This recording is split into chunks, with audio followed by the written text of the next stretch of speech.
Hey everybody, Isaiah here at SOPHOS Survival.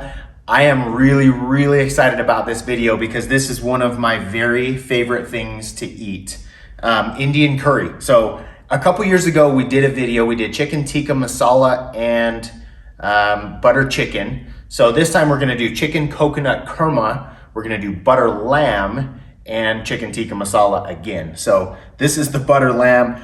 I'm really excited. I'm just gonna take you through start to finish, show you how I do it.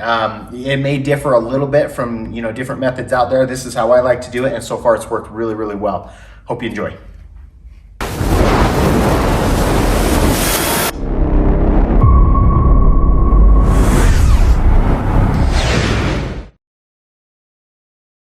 All right guys, here you have it. So this is our curry. We've got 3 things of rice over here. So much Indian food. I have never ordered this much Indian food in one batch before. Our favorite restaurant in the world right now is called Tadka Indian Cuisine. It's down in Payson, Utah. Definitely go down and check them out. Say hi to Sandeep, the owner for us. He's our favorite. He's awesome. He came and delivered this to us today. Told him we were doing this, but go down and give him some business. It is amazing food. By the way, they cater. They do this. That's basically how this is set up as like a catering thing. But they cater events, private events, parties, whatever it might be. But go say hi to them, do them a favor. This stuff works really well. A couple years ago, like I said, I did a video where we did chicken tikka masala and butter chicken. This time I decided to do butter lamb because it's amazing. Tikka masala, and then this is the chicken coconut kurma, which is amazing also, okay? So I like to do my meals all ready to eat. So what we're gonna do is we're gonna put rice out on all the trays, and I've got tons of trays here. We've got 2 sets of large trays. This is a large machine here at the store, and then I've got a medium machine at home, so we're gonna fill those up as well. But basically we're gonna fill those all up with rice, and then we're gonna put all of the curry on there and have it be all just ready to go. We'll freeze dry it just like that. And then when we go to package it into the Mylar bags, it'll all be ready. And so essentially we're making our own ready to eat meals that are great for backpacking or camping or whatever, emergency preparedness. Lots of different applications for it, but it's ready. You don't have to do anything else to it other than add boiling water straight to the pouch or put it in another container if that's how you like to do it, and then wait 10 minutes and it's ready to go. So anyway, let's get going.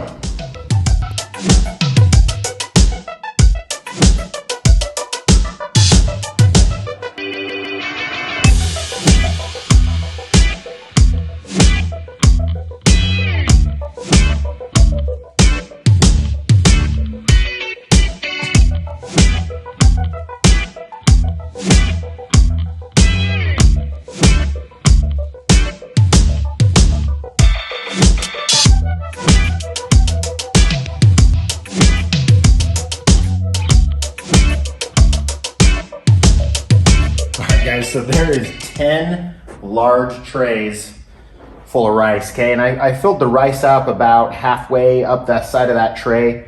I don't want to overfill it because I still need to put sauce and everything. In the past, I have been guilty of overstacking my trays. And sometimes if you do that, it can mess with the sensor that's in there and you can get a vacuum error. So I try not to overstack it too much, but at the same time, I'm not afraid to stack this as high as the lip of the tray, maybe even a little bit higher, as long as it's not gonna run over the sides. If you do way too much, yeah, it can hinder the sensor and everything. So anyway, we're gonna pour the sauce on here, and then I'll come back and talk to you again in a minute.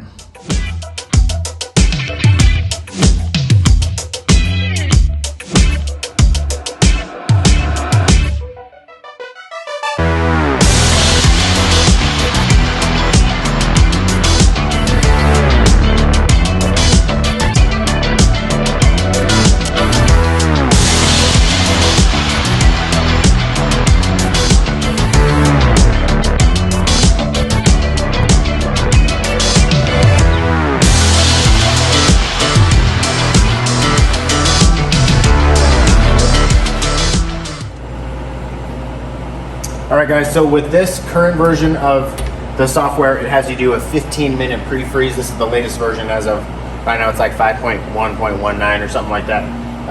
It's been about 17 minutes and we're 68 degrees in the chamber. It'll just continue to get cold and cold as we go. I can feel it's nice and cold in there, but we're just gonna go ahead and load our trays now. So I'll throw these trays in, and then I just take those little tray stackers. They come right off. Set those aside.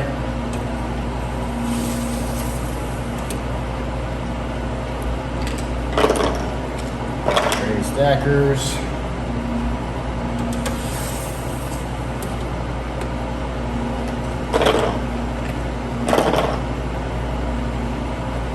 I love these large machines, man. They can do some serious quantity of food. If you're going for volume and you really want to be able to do a lot of food and going for max efficiency on the machine, the large is definitely the way to go. Okay, so there's our 5 trays. We've got the butter lamb in there on this one. Close the handle all the way. It's a 2-stage handle. Make sure that's nice and tight. Load the trays into the freeze dryer. Close the drain valve. So it prompts you all the way through this. And you hit continue. It's in the freezing stage.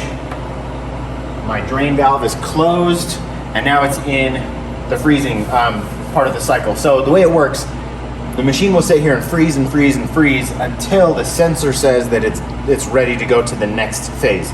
Okay, so I think the machine is preset to about -20 degrees, and it'll just go all the way down until it hits that temperature. And then it will kick it into the vacuum freezing portion of the cycle, which just continues to freeze under vacuum. That pump turns on, and then once it decides that it's ready, it kicks it to the drying phase. Once the drying phase starts, those little orange, there's orange heating elements underneath each of these trays.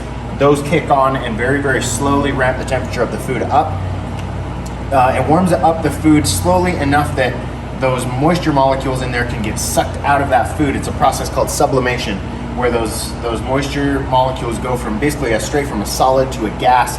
They get sucked out and then freeze to the inside of the chamber there in a big block of ice. And then the sensor will continue to dry and dry and dry until it says it's complete, and then it will turn off and it'll tell you that it's ready. The machine, it's just a smart machine. It doesn't know what's in there. It just goes based on the sensor, okay? So it just keeps on going. That's basically how it works. Now, as far as the pre-freezing goes, these ones, you're not required to pre-freeze. You can throw it in there and the machine will do everything for you. As you saw, this food is just, it's not hot anymore, it's just room temperature, but I'm gonna let the machine freeze this because I have no need to pre-freeze this per se. Now my next ones, I'm gonna pre-freeze those because I might as well pre-freeze them while this is going. And then when I go to put that next batch in, the sensor will kick in and it will actually tell that everything is frozen because the whole chamber is gonna get down to that -20 degrees much, much faster. Okay, so I'm gonna save myself, anywhere between about 6 and 10 hours probably when I pre-freeze my food. Again, not necessary or required, but it certainly saves you a lot of time. And if you have back-to-back batches, it works really well. It's nice, handy to have a nice set of extra trays. So we'll just let that go and then I'll bring you back and show you what it looks like when it's done. Okay guys, we are done. We're 42 hours right now. Process is complete. I'm gonna open the drain valve over here. And we're gonna test this food, make sure everything is nice and dry.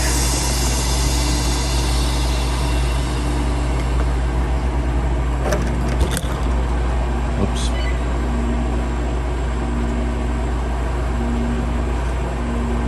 Okay, so I like to take each tray and make sure it's nice and dry all over the place. So everything should be nice and crispy, crunchy, fall apart. This meat is just totally, it just snaps in half. Everything feels good on that tray.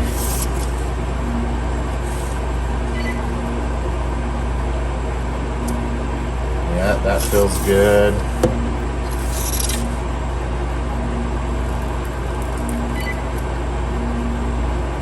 That feels good.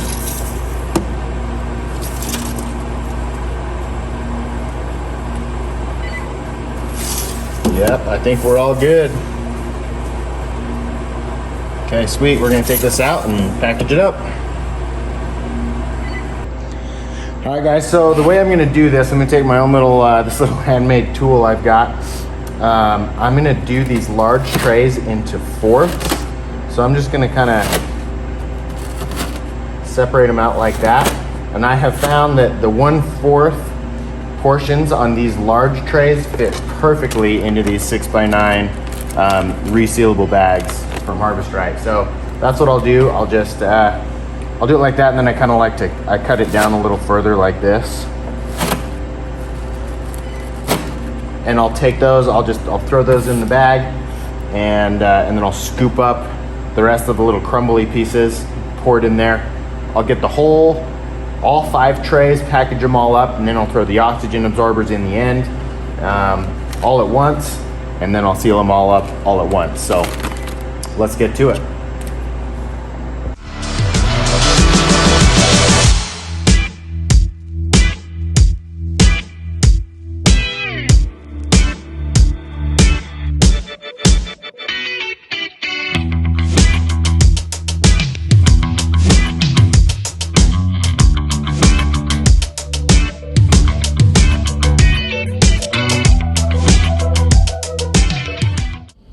All right, guys, rehydration test time.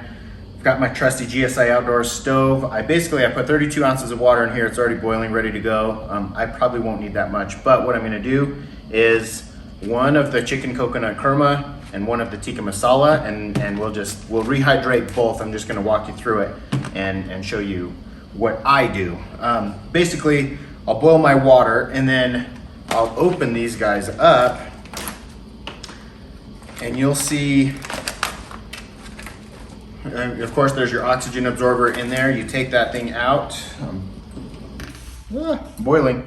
Okay, so you boil your water, and then a couple of different ways you can do this. If you wanted to pre-measure your trays before you put them in the freeze dryer and then weigh them again afterwards, you could know exactly how much water, was taken out, and then how much you need to add back in. If you want to get all scientific about it like that, I personally don't. I honestly don't care that much. I'm more of a, hey, we'll add about, I rehydrate food all the time. I'm in the outdoors a lot. And so I'm pretty good at guessing, and I'm good with that method. It's not an exact science, but basically I'll add as much as I think I might need, maybe a little less, and then I can always add. If you add too much to start with, it's gonna be soupy. It's not the end of the world, but it might be a little soupier than you want, but not a big deal. Okay, so what I'm gonna do is I'm just gonna take both of these, open them up, and first of all, I like these bags. I think I already mentioned it in the video, but I like these 6x9 bags from Harvest Right because they're gusseted, they stand up on their own, great for the outdoors and for camping and stuff, but they're resealable. So I'll just take some water, I'll pour in, that's about a cup. I'll throw in a little extra. I'll do the same on this one. And when you're out there, backpacking, camping, whatever, or say this is an emergency preparedness application, it's really nice. You just basically put that in there, swish it around a little bit, make sure that water touches all that food, and I will just seal it back up, rehydrate all this stuff right in the pouch. I can tell this one needs a little bit more water. That rice really does suck up quite a bit of this water. Okay, so I will seal those up and let them sit for about 10-15 minutes, and then I'll come back and check on them. Okay guys, here we are. So it's been about 15 minutes or so. I did end up checking these, and I added a little bit of extra water because it's still a little bit dry, but basically that's it. You can see that consistency, and I'm just gonna pour this out. If I was out in the woods or whatever, I would eat this straight from the pouch. Super easy and convenient. But for this, so that you can actually see it, I'm just gonna pour them onto the trays or the plates here. Okay, so first of all, first things first, you can see the presentation is not quite the same. Obviously, eating this in a restaurant, it looks much better, okay? But the cool thing about freeze-dried food is that all of the nutrition is there. Like 97% of the nutritional value remains. Not quite the presentation, but all the flavor and nutrition is there. Okay, so that's it. And then, like I said, you can just rehydrate that to the consistency that you want. If you want a little soupier, add a little more water. If you want a little drier, don't add as much. Okay, let's taste it. All right. Chicken coconut kurma, which, by the way, all this stuff on this table, this is only about half of what I freeze dried. I've got tons of it at home. I get in my home machine, but here we go.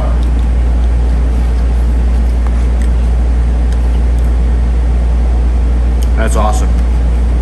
The chicken, tiny bit on the dry side still. I could probably let it sit for another 10 minutes or so, let it rehydrate or continue to rehydrate, but it's almost there.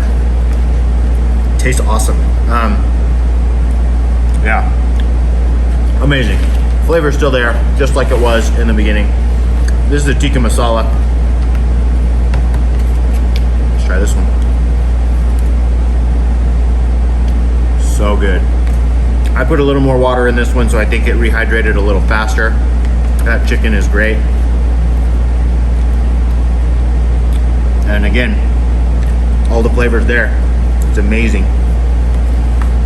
A little bit all, mushed together, but man, other than that,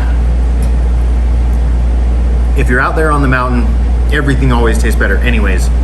And these types of meals are great. In an emergency situation, same deal. I would be ecstatic, like excited to eat this food in an emergency situation. Also, just on an as needed basis. It doesn't have to be the zombie apocalypse to eat this stuff. I mean, you rehydrate and eat it for lunch. Like I'll eat these things for lunch here at work. I will, the other night, this has been a few months ago now, my wife and I rehydrated some of this tikka masala and some butter chicken that we had freeze dried a couple years ago. And it was late at night. We wanted some Indian food and we were craving it and we wanted to watch a movie. So we rehydrated it, sat in bed, watched a movie, and ate our curry, and it was awesome. So it works for a lot of different ways, or a lot of different things. A couple of takeaways and different thoughts. This food does have fat in it, okay? So you're probably not gonna get like 25 plus years out of it. Specifically that butter chicken, it's got a little bit higher fat content.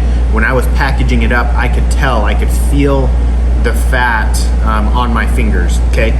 And so you just keep that in mind. I don't know, I'm going two and a half years or so on that previous batch of Indian curry that I freeze dried, and it's still going strong. It's awesome. You might see 5 years. I honestly don't know the exact time frame, how long that's going to go before those fats go rancid. They will go rancid over time, so just keep that in mind. But you're good for several years, okay? Maybe at that time you rotate this food and you plan on eating this in the next few years, and you're going to be fine. Obviously, well, not obviously, but just something to mention is heat and light are enemies of food storage. So you want to keep it in a nice, cool, dark basement if you can. Root cellar, whatever.